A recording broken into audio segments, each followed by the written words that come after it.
سؤال من بطلنا. انا معايا اصابه بعظمه الزنبور دي مش عندنا، بس الساق ممكن افهمك فيها، فهنقول ان هي في عظمه الساق بسبب الجري يعني. وقال لي الدكتور وقف عشان ما تنكسرش.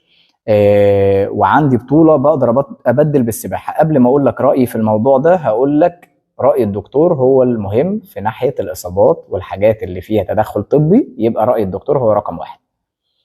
لو انت مش متاكد منه قوي شوف دكتور تاني، شوف هيقول لك ايه. لو قال لك نفس الكلام يبقى ستوب. طيب انا رايي ايه؟ ممكن السباحه تغنيك عن حاجات لكن مش هتدي لك التحمل. طب اقدر ابدلها بايه؟ ممكن تبدل بالسباحه ومع العجله اللي هي الدراجه الهوائيه اللي هي الثابته.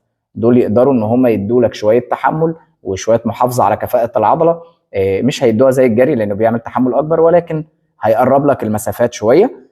ولكن برجع واقول لك شوف الدكتور الاول. اذا الدكتور قال لك تمام ممكن تظبط على حاجات بس تجهدهاش قوي، يبقى السباحه والدراجه الهوائيه دول افضل بديل ليك في الفتره دي لغايه اللعب.